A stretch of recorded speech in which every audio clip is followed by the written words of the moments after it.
Salut à tous, c'est Carlos, PC 747. Bienvenue. Sans plus tarder, voici mes 10 meilleurs conseils que vous pouvez utiliser pour économiser du temps et de l'argent si vous travaillez sur une qualification de pilote. Des conseils qui augmenteront votre compréhension pour être plus efficace et aussi plus sûr. La plupart d'entre nous sont déjà bien conscients des coûts associés à la formation de pilotage. Ils ont considérablement augmenté.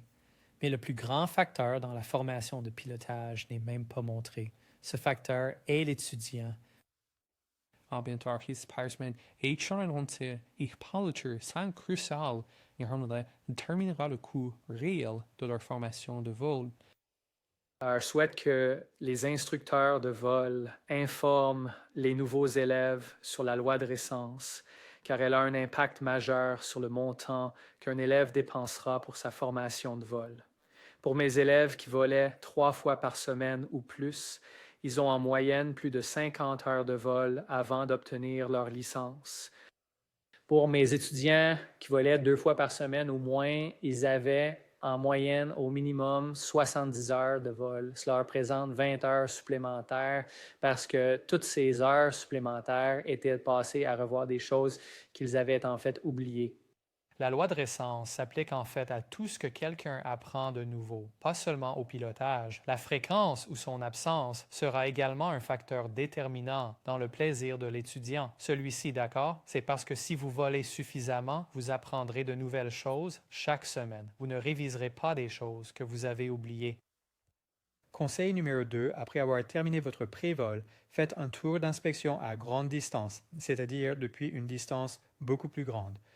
En se tenant trop près d'un avion, on ne voit tout simplement pas l'ensemble. Tous les cales et attaches, y compris la queue, ont-ils vraiment été enlevés? Les protections pitostatiques et les capots moteurs ont-ils été retirés? Les obstacles au roulage ont-ils vraiment été remarqués? Et les bouchons de réservoir? Conseil numéro 3, faites comme les locaux dans les climats beaucoup plus froids pendant l'hiver. Si votre avion a été stationné dans un hangar chaud et qu'il neige dehors, ne le faites pas sortir immédiatement lorsque les portes du hangar sont ouvertes. Au lieu de cela, laissez l'avion se refroidir à la température extérieure. Si vous attendez assez longtemps et qu'il fait assez frais, la neige qui tombe glissera directement car elle ne fondra pas et vous n'aurez pas besoin de dégivrer. Voici une autre façon d'économiser beaucoup d'argent. Placez votre avion dans un hangar chauffé seulement la veille de votre départ, si vous le pouvez. Conseil numéro 4, pour tous ceux qui utilisent flightplan.com pour déposer leur plan de vol IFR et qui décollent d'aéroports très fréquentés, arrêtez de déposer ce que vous avez envie de déposer et déposez ce qui est approuvé par le contrôle du trafic aérien pour votre direction de vol le jour de votre départ, car c'est la seule autorisation de route que vous obtiendrez. La flèche ci-dessus représente la route approuvée vers l'ouest entre Teterboro et Scottsdale, mais cette route s'appliquera également à la majorité des avions se dirigeant vers l'ouest, pas seulement ceux allant à Scottsdale. Il y a aussi une distinction entre les routes qui ont été approuvées par le contrôle du trafic aérien et les routes ci-dessous qui ont été déposées mais non approuvées. Conseil numéro 5, voici quelque chose que vous pouvez essayer pour rendre l'espace aérien contrôlé un peu plus facile pour vos élèves débutants. Faites-leur savoir que lorsque nous parlons d'espace aérien contrôlé, nous parlons vraiment de deux types de contrôle. Il y a une exigence de communication équipement et ensuite il y a des exigences météorologiques. La classe A, B, C, D et E ont toutes une exigence de communication. E seulement lorsque le temps est en dessous des conditions VFR de base à la surface. L'autre type d'espace aérien contrôlé concerne le contrôle météorologique. Sur l'image ci-dessus, chaque cercle magenta représente un aéroport qui a une ou plusieurs approches aux instruments. Pour se protéger non seulement vous, mais aussi les pilotes qui pourraient effectuer des approches aux instruments. Les restrictions météorologiques augmentent à mesure que vous vous rapprochez des aéroports desservis par des approches aux instruments. Conseil numéro 6, demandez des instructions de roulage progressive lorsque vous circulez autour d'un aéroport que vous ne connaissez pas bien, de jour comme de nuit. Les contrôleurs sont là pour vous aider. Utilisez-les. Voici à quoi ressemblent les instructions de roulage progressive. 489 juillet, continuez sur Echo et cela devient Alpha. Ensuite, vous allez tourner à droite sur Bravo en traversant 35. D'accord, continuez sur Echo qui devient Alpha, puis tournez à droite sur Bravo en traversant la piste 35, novembre 90, juillet. Trop de violations que les taxis se produisent parce que les pilotes se donnent un coup pas d'aide quand ils se devraient. 20 erreurs à 8 erreurs à 7 altimètres. Pouvez-vous voler dans des conditions AFR sans qualification aux instruments? En fait, oui, vous pouvez sous certaines conditions. Un bon exemple est dans le bassin de Los Angeles, où il y a souvent du smog et où la visibilité descend en dessous de 3 miles. Les conditions météorologiques deviennent IFR. Vous pouvez en fait partir dans des conditions IFR tant que vous obtenez ce qu'on appelle une autorisation VFR spéciale. Pas de qualification aux instruments, uniquement de jour. Conseil numéro 7. Sachez comment demander une autorisation VFR spéciale lors du départ et de l'arrivée à un aéroport qui est IFR, mais sans nuages qui serait un facteur. Je ne recommanderais jamais de l'utiliser comme un outil pour naviguer à travers les nuages vers un aéroport où les nuages sont à moins de 1000 pieds au-dessus du sol. Conseil numéro 8. Ne traversez jamais une piste sans vérifier d'abord le trafic, comme le fait cet équipage de jet d'affaires parce qu'ils ont mal compris leurs instructions de roulage. Ce qui est bien pire, c'est qu'ils n'ont pas vérifié que la piste était dégagée avant de traverser. Voici un autre exemple où un avion arrive pour atterrir et un avion au sol va circuler complètement inconscient, continuera à traverser la piste parce qu'ils n'ont pas vérifié le trafic d'atterrissage au préalable.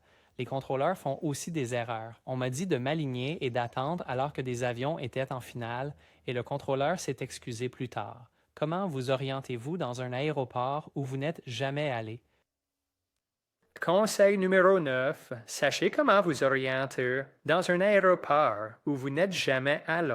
Lorsque la tour vous demande d'entrer dans le circuit à gauche ou à droite afin qu'il ne soit pas surpris et que vous n'ayez pas de problème.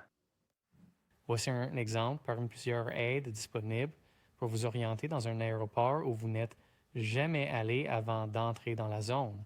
Cependant, une autre méthode consiste simplement à superposer la piste d'atterrissage sur votre carte de compas à vapeur ou en verre. Dans cet exemple, la tour dit « Faites un circuit à droite, piste 15, signalé vent arrière droit ». Comme vous approchez du sud, vous êtes déjà près d'entrer à 45 degrés et de faire un circuit à droite, piste 15. Dans cet exemple, la piste d'atterrissage est la piste 27 et la tour vous assigne à faire un circuit à gauche, à signaler en vent arrière gauche, piste 27. Vous êtes déjà approximativement à une entrée de 45 degrés et pouvez faire un circuit à gauche.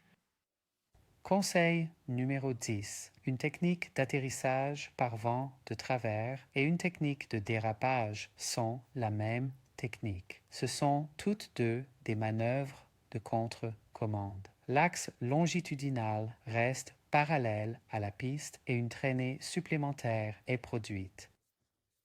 Pour ceux d'entre vous qui ne le savent peut-être pas, on les appelle simplement des glissades latérales parce que l'axe longitudinal de l'avion glisse d'un côté à l'autre à travers l'axe central prolongé de la piste d'atterrissage. Typiquement, lors d'un atterrissage par vent de travers, un crabe sera maintenu jusqu'au flair. Cependant, pour les pilotes moins expérimentés, il est judicieux de préparer le contrôle croisé pour l'atterrissage par vent de travers tôt, comme l'a fait ce pilote. Le problème est qu'il ne le maintient pas. Il le relâche et atterrit de côté. Les commandes croisées doivent être maintenues en continu pendant l'arrondi, même pendant l'atterrissage et après l'atterrissage par vent fort. Rappelez-vous, une technique de dérapage et une technique de vent de travers sont identiques, sauf pour la composante de vent de travers. Ici, car le pilote fait un excellent travail en maintenant le contrôle croisé dans un fort vent de travers, non seulement pendant l'approche, mais aussi pendant le flair et l'atterrissage. Et même après l'atterrissage, il est très stable. Il ne relâche pas les contrôles croisés à aucun moment pendant le vol. Une autre raison de maintenir les contre-commandes tôt dans un vent fort est que si les vents sont trop forts, vous le saurez assez tôt et vous pourrez remettre les gaz. J'espère que certains de ces conseils vous aideront autant qu'ils m'ont aidé. Si vous avez aimé cette vidéo, Faites-le moi savoir. Commentez, aimez et abonnez-vous. Et merci beaucoup d'avoir regardé.